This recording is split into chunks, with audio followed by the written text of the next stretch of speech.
नमस्कार दुनिया हलचल को स्वागत करुछि मु संजय। आसंतु नजर पकाइबा वर्तमान मुख्य खबर उपरे। ब्रह्मपुर रे पुणी एक एनकाउंटर अपराधी तथा अभियुक्त जगा बाउरी सुकुंडारे थिबा सुराकपाई पुलिस टीम चढ़ाऊ करुवा बेले जगा पुलिस उपरकू बोमा फिंगी खसी जिबाकू उद्यम करथिला। फଳରେ पुलिस रो पालटा गुली चालाना रे जगा आहत होई ब्रह्मपुर बड़ मेडिकल रे भर्ती। ब्रह्मपुर बड़ बजार थाना अंतर्गत हरिड़ा खंडी छक बीच रास्ता रे पुणी जने युवक मरणास्त्र हाणिले दुर्बृत्त, जार वीडियो सामाजिक गणमाध्यम रे भाइराल हेबार लागिछि। गुरुतर आहत युवक जनक मंगुळु बेहेरा होइता बेले तांकु गुरुतर अवस्था ब्रह्मपुर एमकेसीजी मेडिकल रे भर्ती करा जाइछि।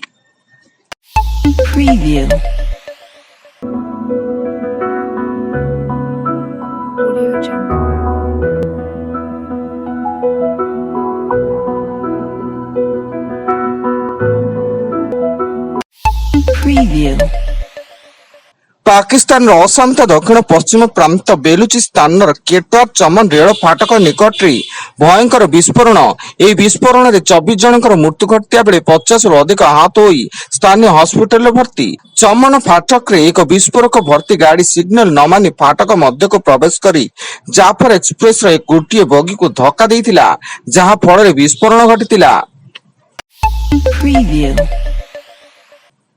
पश्चिमबंगर फालाडा विधानसभा निर्वाचन मंडली पूर्ण निर्वाचन फलाफल घोषणा होइछि। बीजेपी प्रार्थी देवांशु पंडा निकटतम प्रार्थी शुभम नाथ कुर्मी को 1,09,021 भोट रे परास्त करिछि। देवांशु को मोट 1,49,666 खंड भोट मिलिछि एवं तृणमूल कांग्रेस प्रार्थी जहांगीर खान को 7,783 खंड भोट मिलिछि। कलाहांडी उत्तर बनखंड नल्ला रेंज अंतर्गत कर्मंदा गां निकट एक दंता हाथीर गलित मृतदेह ठाब होइछि। खबर पाई वन कर्मचारी माने घटनास्थल पहुंची जांच करुवा बेले सूचना योग्य এই অঞ্চଳରେ हाथीपल नियमित भाव यातायात करती।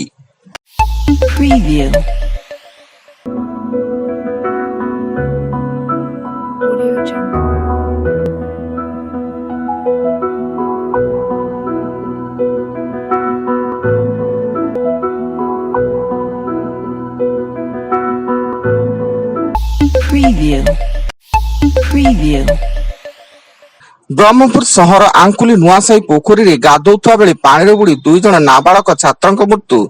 मृत नाबालक अयोध्या नगर द्वितीय लाइन रो विश्वजित पंडा और खोड़ा सिंह अभिजित मारांडी होइता बेले सेमाने पोखरी को पहरिया शिखिबाकू आसी गभीर पानी रे बुड़ी जाइथिले।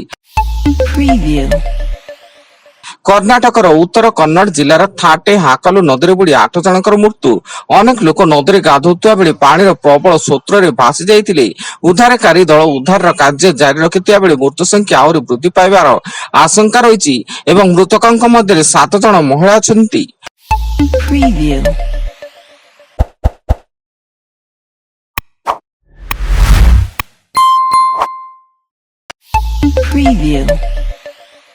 पुणी भारत रे पेट्रोल लिटर पिछा 2 टंका 61 पैसा और डीजल लिटर पिछा 2 टंका 71 पैसा को वृद्धि घटिछि।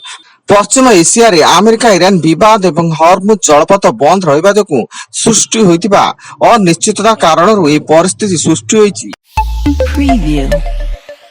प्रबल ग्रीष्म प्रभाव मध्य बलांगीर सहर लाल टिका ग्रिड ठारे भयंकर अग्निकांड। हठात ग्रिड परिसर धुआं निआर शिखा देखा देइतिया बेले अग्निशम बाहिनी घटनास्थल पहुंची निआं को नियंत्रण करथिले। प्रबल खरा उच्च तापमात्रा कारणରୁ विद्युत उपकरण रे त्रुटि होई एभଳି अग्निकांड घटितिबा संदेह करा जाउछि।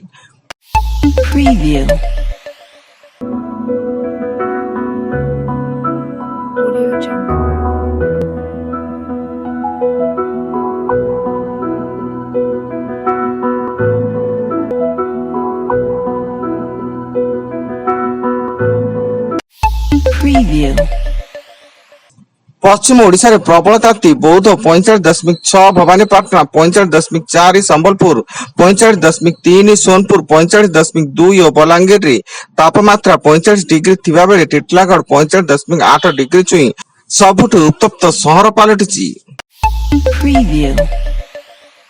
ଏବଂ ରାଷ୍ଟ୍ରପତି ଦ୍ରୌପଦୀ ମୁର୍ମୁ ଆଜି 66 ଜଣଙ୍କୁ ପଦ୍ମ ସମ୍ମାନରେ ସମ୍ମାନିତ କରିବେ।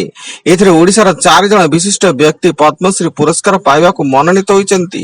ଗଞ୍ଜାମ ଜିଲ୍ଲାର ପ୍ରହ୍ଲାଦ ନାଟକ କଳାକାର ସୀମାଞ୍ଚଳ ପାତ୍ର ଏବଂ ସାନ୍ତାଳୀ ଭାଷାବିତ୍ ଆଦିବାସୀ ସାହିତ୍ୟ ଓ ସଂସ୍କୃତିର ଗବେଷକ ତଥା ସଂରକ୍ଷକ ଚରଣ ହେମମ୍ ଚଳିତ ବର୍ଷ ପଦ୍ମ ସମ୍ମାନ ପାଇବେ। ସେହିପରି ରାଜ୍ୟରେ ଜଣେ କୁଶଳୀ ବୁଣାକାର ଶରତ କୁମାର ପାତ୍ର ଏବଂ ଜନଜାତି ସାହିତ୍ୟିକ ଓ ଗବେଷକ ମହେନ୍ଦ୍ର କୁମାର ମିଶ୍ର ପଦ୍ମଶ୍ରୀ ପୁରସ୍କାର ପାଇବେ। Preview. ବର୍ତ୍ତମାନ ପାଇଁ ଏତିକି। ଅଧିକ ନ୍ୟୁଜ ଅପଡେଟ୍ସ ପାଇଁ ଭିଜିଟ୍ କରନ୍ତୁ ଆମ ୱେବସାଇଟ www.duniyahalchal.in। ଧନ୍ୟବାଦ।